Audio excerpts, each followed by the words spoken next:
We're delighted to invite you to the second talk of the Omani female geologist. And today we have Laiyyan Kharusi.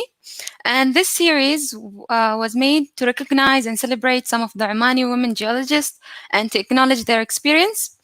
Laiyyan is a geologist working in Oxy for more than 15 years experience. And she has a PhD from the US. And we're delighted to have her today in this series.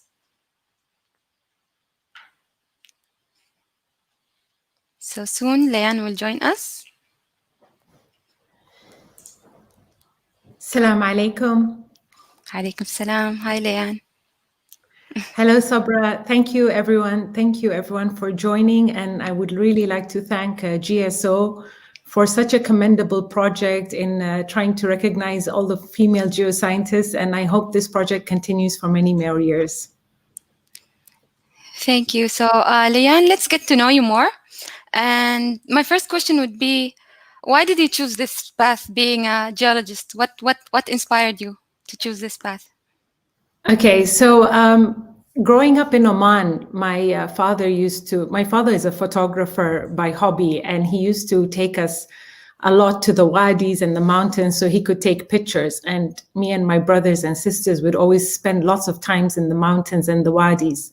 And so from that, I had the passion for being outdoors and spending time around the mountains and all of that, and totally being intrigued by all the beauty and nature that surrounded us. But what further inspired me then to take geology on as a profession was when I was doing my Thanawiya Amma in Sultan School. I used to go to my uncle Abdullah Lemki, who used to be the deputy director at PDO. Yes. And he used to help teach me physics and math. And during that time, we spent a lot of time together. And he would be teaching me, but at the same time, I would watch him working and holding some meetings with PDO. And I found it an inspiration. And he told me, Laiyyan, you should do geology. You'll be great at it. So that was the first step. But definitely, there was a lot of things that led me to that. But having someone I looked up to, having someone who was mentoring me and someone who knew me and could give me a potentially good advice about which career path I should take was something I definitely took in my life. That's great. So talking about studies, let's go back to when you first started your undergrad. And you did that in the UK, right? Can you tell us more about it? Yes. So before going straight from Oman to doing my bachelor's degree at the Imperial College at University of London, I actually spent 2 years in a boarding school at Cambridge. And it was a very strict Christian school. And I think my dad put me in that boarding school because he was very worried that if he sent me out right away, I might not be able to handle being out on my own and in a new world. So that was definitely an adjustment period for me and something I was managed to help me get into the culture of the UK and the British culture specifically. I think everybody, no matter what, when you move to a new area and you start living by yourself, you face a lot of cultural challenges. And I definitely went through that. But once I moved to London, I felt I was set. And I had many great years at Imperial College. It was, I made some great friends who I'm still in touch with until today. Surprisingly, more than 20 plus years. So I don't tell you my age. But it was just nice being in having that opportunity that the government of Oman and His Highness the late Sultan Qaboos gave us to get a free education abroad. I mean, that is something amazing and incredible, something I can never forget in my life and something that I will always be grateful for. So I spent 3 years at the UK and we went on many field trips, some of them even to Spain at the Pyrenees Mountains, and they were just absolutely gorgeous and beautiful. And so we did a lot of field work, and eventually I managed to complete my graduate, my BSc, and then I went to Royal Holloway, which was a big change from London because Royal Holloway is in the suburbs. So it was very green and hilly, not a city like London, much more quieter. and I spent a year and a half there doing my master's. Yeah, so the best thing about being geologist, I would say, is going on field trips and traveling. Myself, I traveled a lot as well, went to Spain, to Germany, and a lot of field work. That's the most fun part, I would say, about being a geologist. So you decided to continue more with your studies and you did your PhD in the US. Can you tell us more about that experience? So actually, I came back. And I was thinking to stop my studies and start working. But I had done very well. I worked very hard and I had achieved very well that PDO was encouraging me to go on and do my PhD.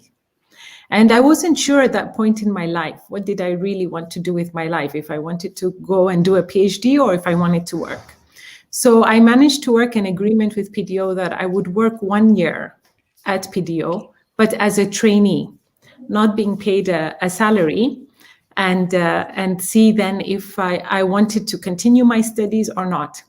I met one of my second greatest mentors during this time period in my life. I worked for a guy called Volker Varenkamp, and he totally saw my potential and he encouraged me. He said, "You're too young to be working. Go out there, go study, go have more fun," and at that time I had an offer from the UK, and he encouraged me to go to the university that he went, which was the University of Miami in Florida. Okay. So I took his advice. I took his advice and I said, okay, I'll go back and do my PhD. But I had a wonderful year working in PDO, and I met many other students who were starting their bachelor degree. And so I mixed in with different people, some experienced people and some new graduates and some graduates who had come back and started working. So would you advise anyone to go do their PhD? I think it really depends. I think for me, it was great. It was a great opportunity. And actually, my PhD years were very challenging because around the second year of doing my PhD, we hit an economic crisis. And the PhD program in the US didn't cater for the master's degree in the UK. So they had insisted that I needed to do a second master's. And at that point, with this communication going on with the training department in PDO suggested that maybe it would be better for me to just come back and start working. And at that point, it was I had already started this project, and I was just committed to finishing what I started. So not knowing how, I told PDO I'm willing to continue my PhD education on my own account. And I ended up working 3 jobs and doing my PhD. I paid for my tuition and I paid for my living expenses. And it was the first time that I really learned the value of hard work, perseverance, commitment, and not giving up.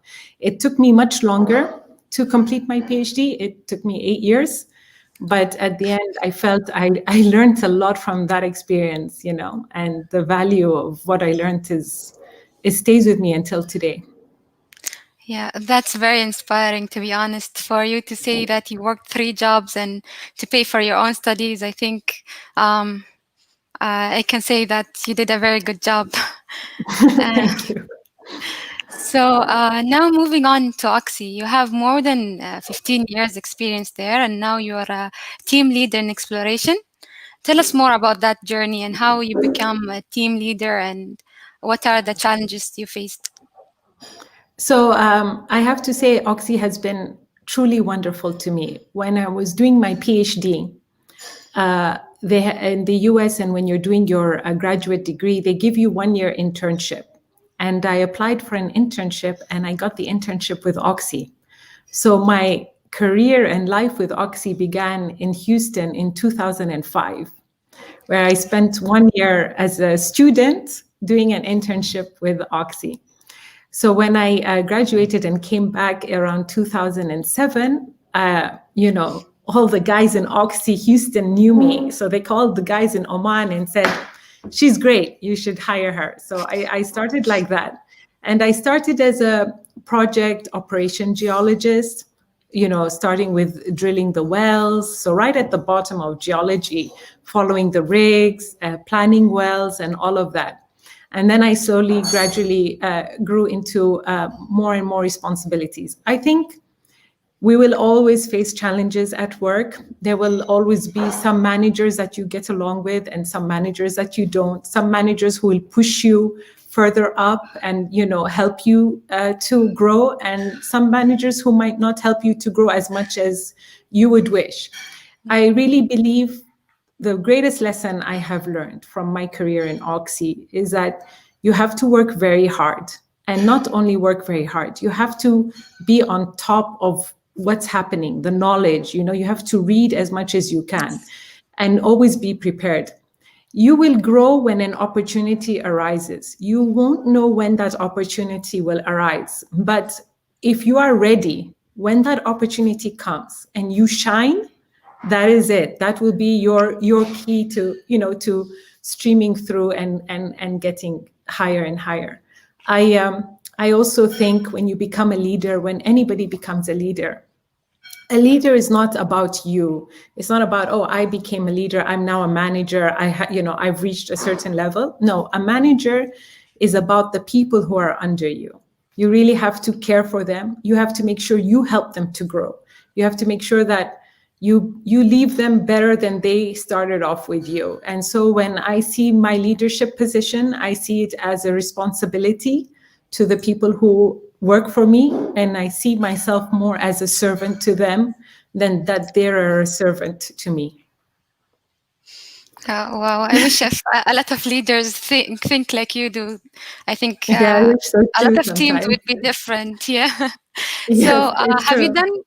have you done work that you didn't like during your journey? Like, Yes, I have sometimes, but I will tell you something. I once went to the rig, and I was supposed to go to the rig. We were drilling a well, and I was just supposed to geosteer the well for like 2-3 days. okay. Anyway, we had some tool failures, we had some issues with the well, and I ended up living and staying in the rig for almost 2.5 weeks. So that was quite a unique experience, being in the desert 2+ weeks, but something I thought I wouldn't like, when I got into it, I really enjoyed it. I really found it to be an incredible opportunity. I really felt like it ends up being what you focus on. If you focus on, I'm in the middle of a desert and it's so noisy, duck, duck, duck, as they keep drilling, and there's nothing to do, then you'll just be miserable. But if you look at the beauty around you, you look at the sunsets and the sunrises, and you look at the people who work so hard at the desert, and you think about their lives and you get to know them, it just changing your perspective completely can change something negative in your life into something positive. So I didn't like the food. No matter how I tried to be positive about the food they served, I didn't like the rig food. But other than that, I got something from it. Sometimes we are asked to do things we don't like, and sometimes our boss tells us to do things we don't agree about. But we just try to have a positive perspective about it, and focus on the positive sides, and that helps things to be better and brighter in dealing with such difficult issues. Yes, true. I agree. So, I've also heard that you are very passionate about being a mentor. But before going into that, I would like to ask the audience to go into Menti. So, just Google menti.com and enter this code and answer the following question. Do you have a mentor dedicated to help you at work? So, now I'll share my screen and you'll be able to see the question. Yes, so let's wait for the responses and we'll see the statistics of it and how many of you have mentors at work.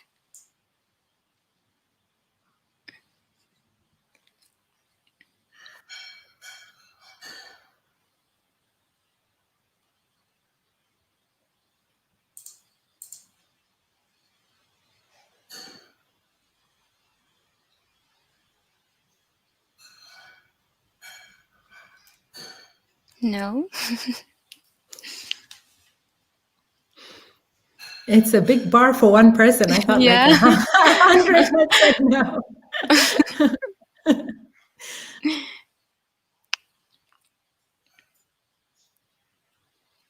We'll wait for more responses.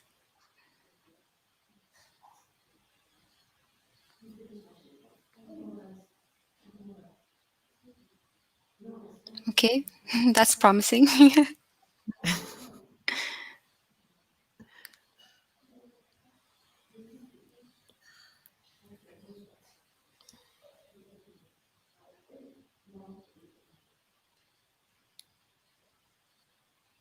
Oh, wow. That's a good job.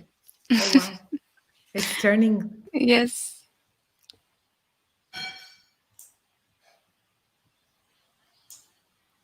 Okay, so I would say it would be a 50-50 maybe. Yes. So what do you think about the results that we're getting?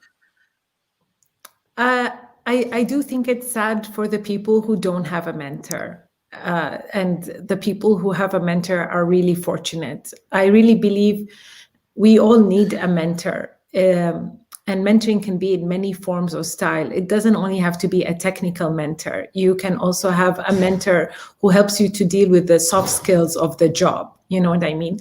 Mhm. For me, the mentors I've had in my life have really had a positive impact on what I Yes. have become today. And I can never forget them. A mentor is almost like a teacher.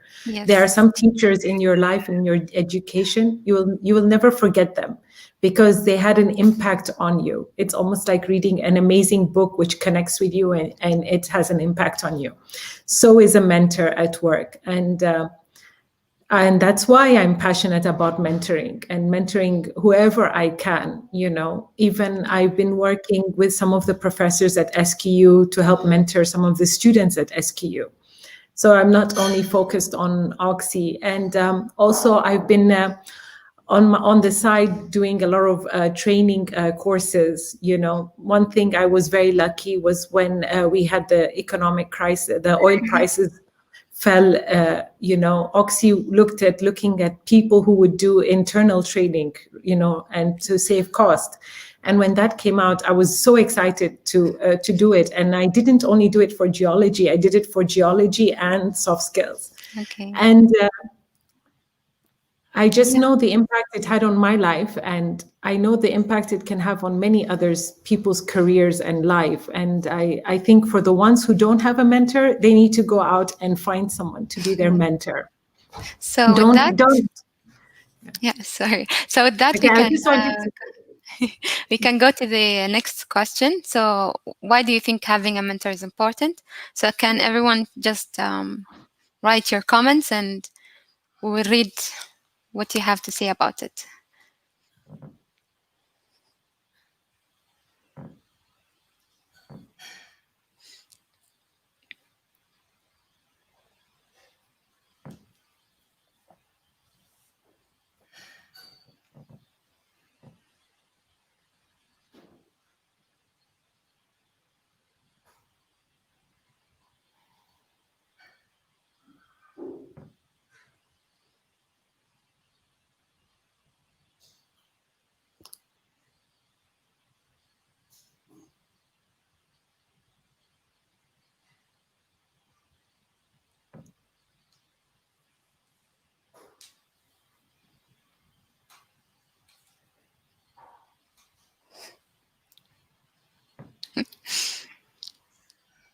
So yes, can you tell us why it's important?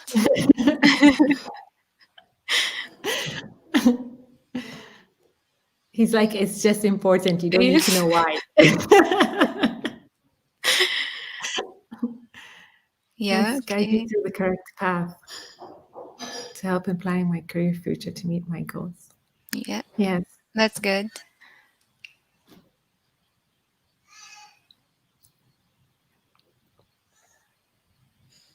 So I like this guide you to the correct path because I think a lot of us, when we start our career in the beginning, we don't know what we're doing, and having a mentor is very helpful.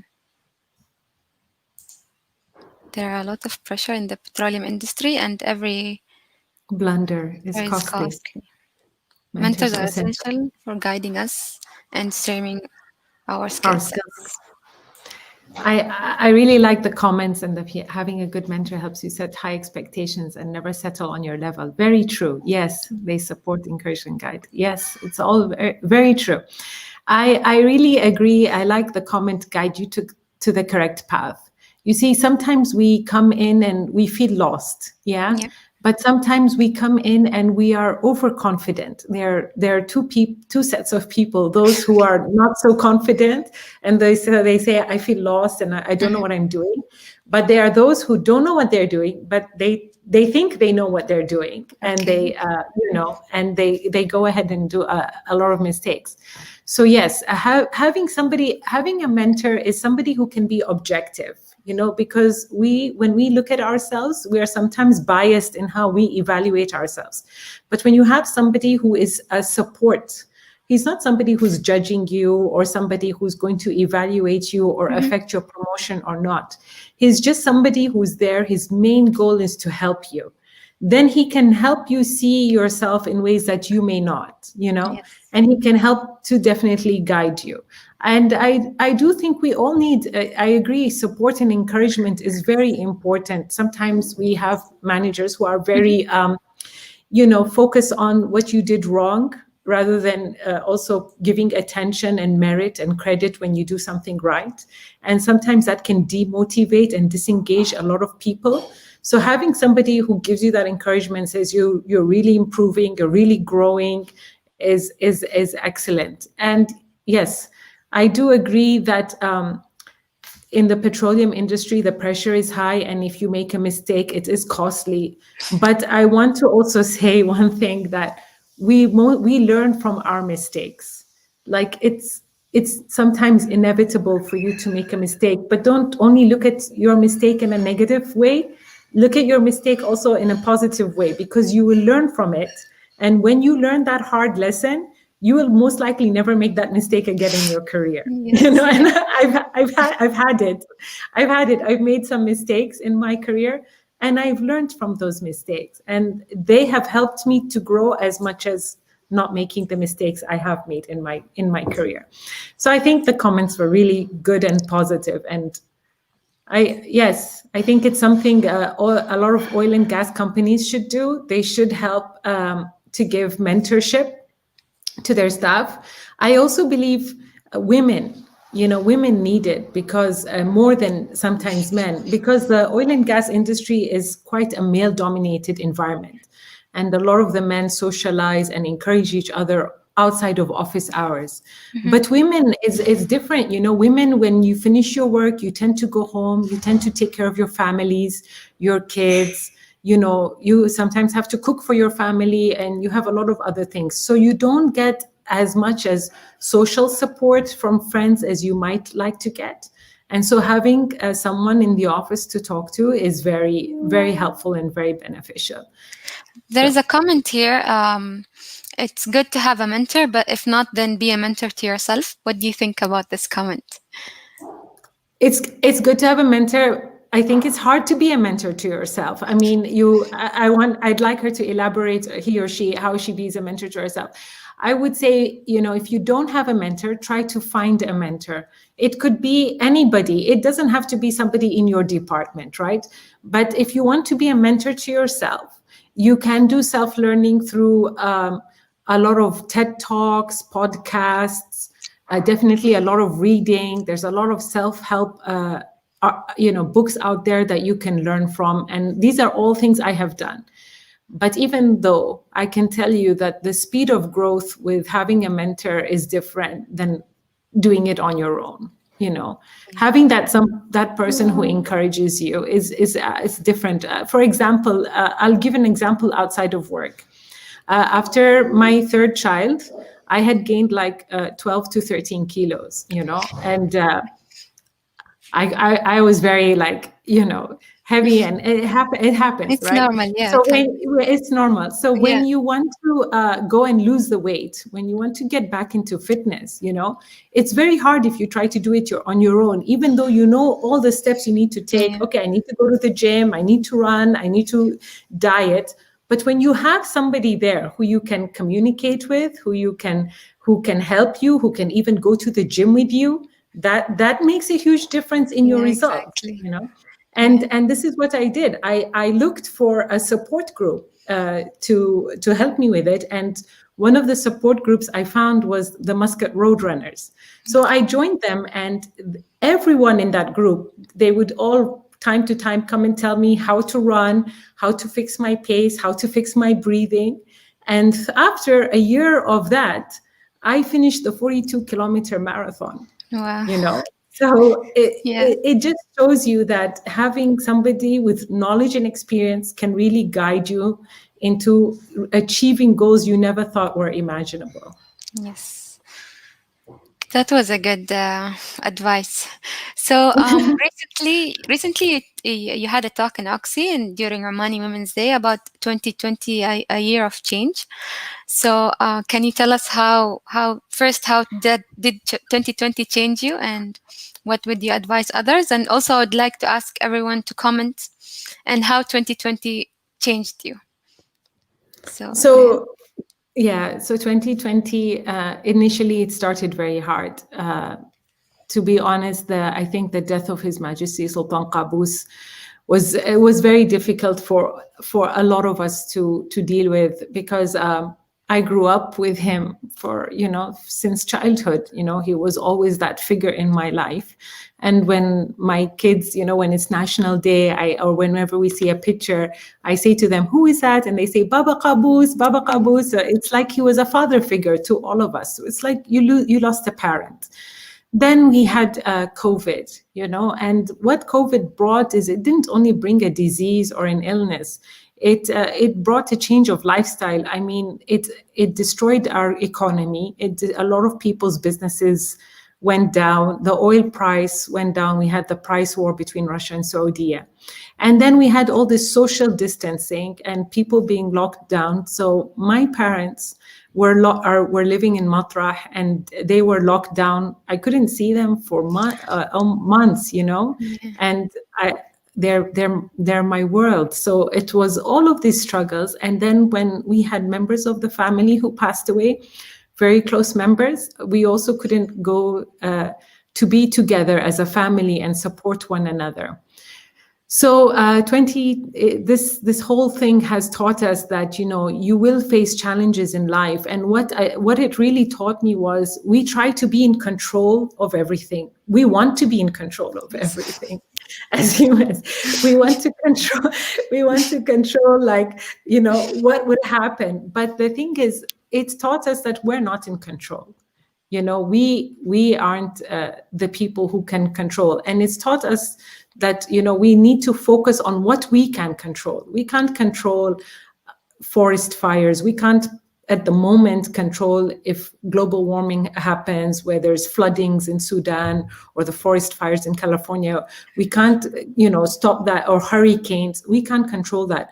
But what we can control is our attitude, how we deal with what's happening around us. What kind of attitude do we take, and how we take care of the people around us? That's what we can control. And so it made me focus on what was essential. And what was essential for me was to be there for my team at work, was to be there for my family in whatever way I could be, and to be there for my children, and to then also be there for me. I needed to also learn how to be there for me, to take care of me. So, and by focusing on that and trying to, change the world around me, I might not fix the whole world's problems, but I can start an effect which might propagate into other people. So something I do with my kids and my family is every weekend we wake up very early and we go to the beach and we clean up the beach. And every weekend there is more and more trash on the beaches and everything. And it's like whatever we picked up, it didn't make a difference because there's more trash the next day or something. And I thought about it. I just thought, okay, if we can't, I can't make a change in this simple thing, cleaning up the beach, it just keeps getting dirty. Am I really making a difference? And then I thought to myself, yes, I am making a difference. It's not I might not realize the impact of this difference, but there is a difference because I know that people watch us cleaning the beach, and then they started helping out and cleaning. And slowly, we will propagate an attitude of, let's be cleaner, let's take care of our world, let's stop potentially infecting the world with, CO2 emissions and all of that. And slowly, I think we will propagate into creating an impact. So how I realize, start small, basically. A journey of 1,000 miles begins with a single step. Start small, start with your family, start with yourself. And then you'll see how that effect grows into a bigger circle. So have you felt that you achieved all of your goals for 2020? Because I feel like maybe I'm one of them. I feel I haven't achieved much being at home most of the time, and with the lockdowns and so on. So what are your achievements in 2020? I don't feel I've achieved what I've always wanted to achieve in my, and I hope I will never stop achieving until the day I die, because I feel once we achieved everything, what do we live for? It'll be like, okay, now what should I do? I've done everything.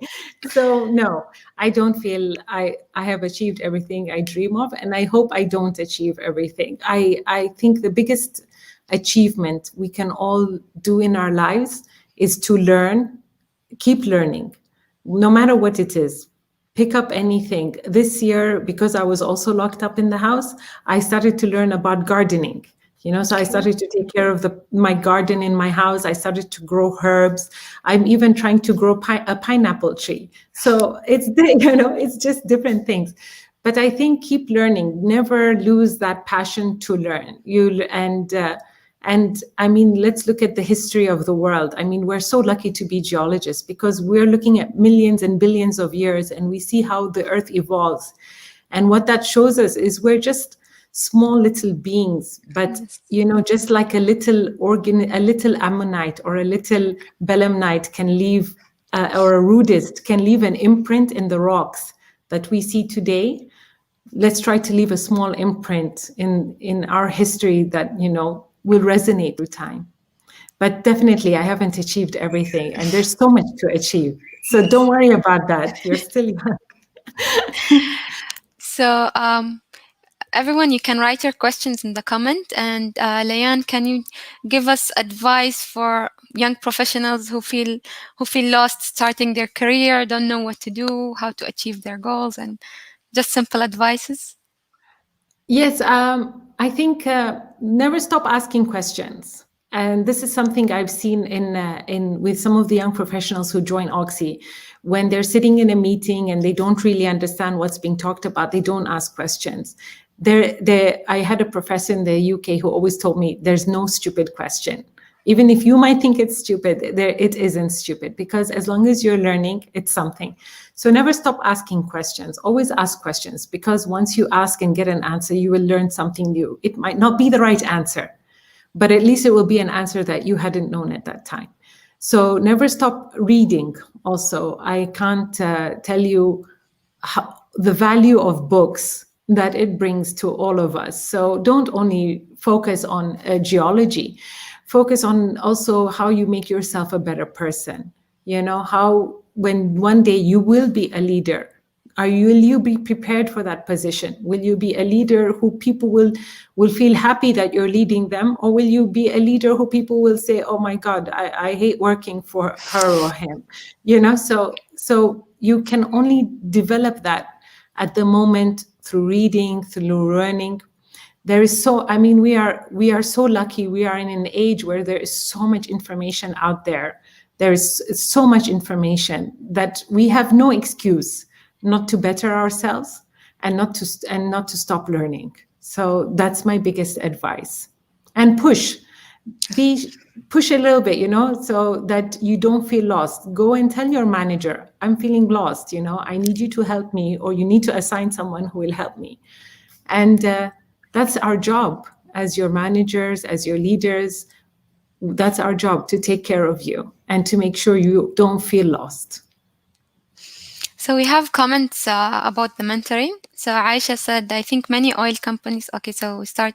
I think many oil companies provide mentorship programs, but sometimes many of us are overwhelmed and say we don't have enough time for mentoring.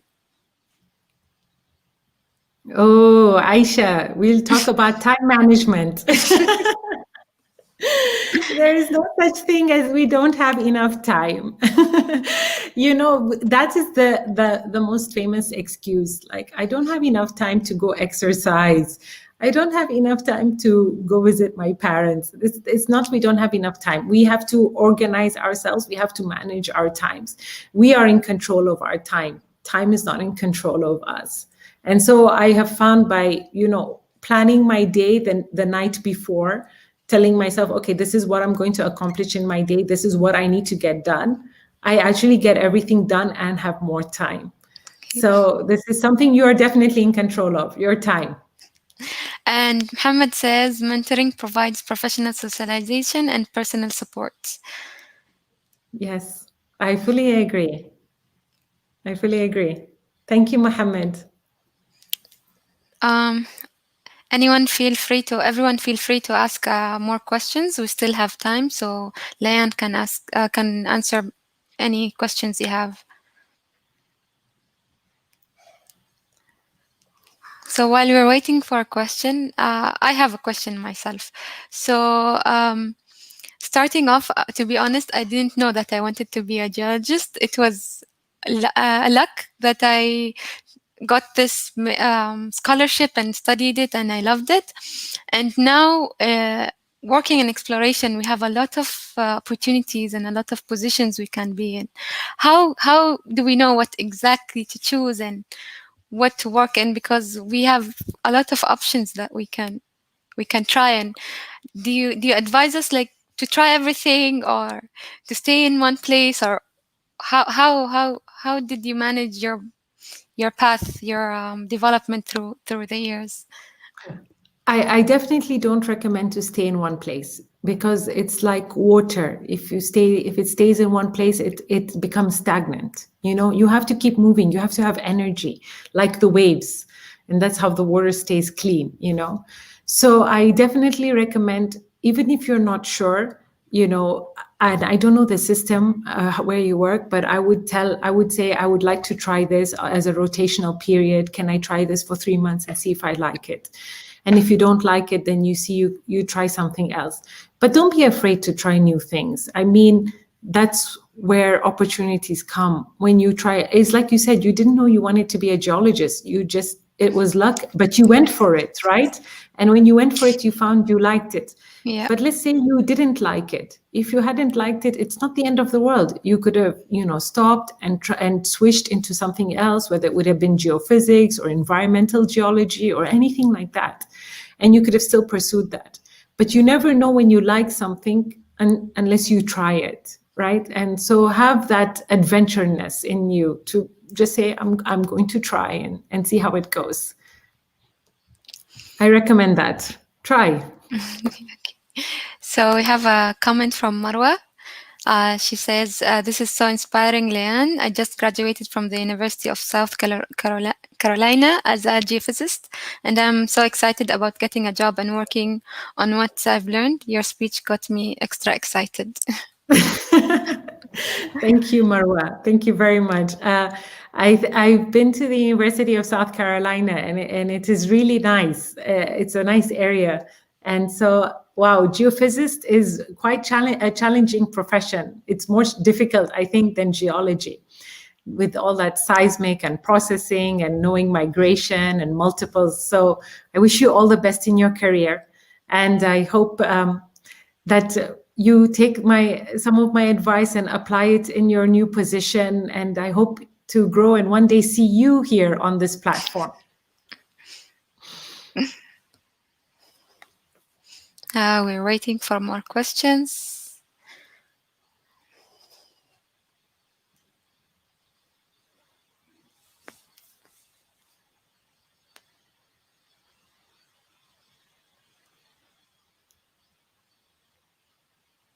I don't see any more questions. So, Leanne, would you like to say something? Okay, so I have a story to tell. On my first field trip doing geology, we went with our professor. He was a very amazing professor. And at that time, I was still considering, oh, what is this geology? Because we spent a lot of time doing mineralogy, looking at the minerals, and under the microscope and saying whether it's a quartz or a feldspar or a mica. Anyway, he took us on our first field trip. And that's when I really got excited about geology. And he took us to a rock face and he said, okay, guys, tell me what you see. So all of us, we all ran to the rock face and we took out our hand lenses and we were like sticking our hand lenses on the rock face, you know? And then he called us all back. He said, come back, come back. So we went back and he said, look, geology is the rocks are telling you a story. Okay, it's like a mystery. So what you first have to do is you have to look at the big picture. First, understand the big picture of what it's trying to tell you, and then go in deeper and deeper and look at the small picture and even deeper in. And ever since then, I have that really inspired me, that when I even work a petroleum system today, I try to understand the story. You know, it's not just facts and faults and folds and, oil and gas. There is a story over there to tell. And when you approach your career and your profession with such passion and imagination and creativity, you'll come up with new ideas to pursue in exploration than ever possible. So I definitely encourage all of you, be creative in your jobs. Try and think more creatively and don't be fixed in with what has already been done. Think outside the box, because I think it's your generation that's going to help us find the more oil and the different kind of petroleum systems that our generation, didn't even think of. Thank you so much, Len, for the advice. I think our talk is over for today since we don't have that much question. Okay, there is a question coming. So Eliza, Eliza is asking, how are you able to combine the traveling and adventure of our exploration job with having time for kids and family? Yeah, that's a really good thing, Eliza, and it was something in the beginning of my career I really struggled with. When I had my kids, I wanted to be a present mother. I didn't want to be a mother who sends her kids to her mother, their grandmother, or sends her kids to somebody else to raise. I wanted to be fully present in their lives because they're my legacy. They're my everything. So I definitely had to learn how to manage time, and they were sacrifices I needed to make, and to combine my kids' time and my professional and traveling time. But one thing I did commit to is when I traveled, a lot of the times I traveled with my kids. As difficult as it was, I traveled. And actually, at one point, I had 7 kids I was traveling with at the time. So, but today I feel like I succeeded as a mom, as being a present mom, and my relationship with my kids are great. And I also feel like maybe it took me a little bit longer to reach the goals and achievements I wanted to reach professionally. I'm getting there. But, sometimes you give and take. Sometimes you give it to your profession, and then sometimes you give it to your kids. You just have to find the balance, and only you will know what's right for you. But I definitely did things that I felt, are things that reminded me of my mom, especially cooking for the kids, dancing with the kids, having fun, doing karaoke with them.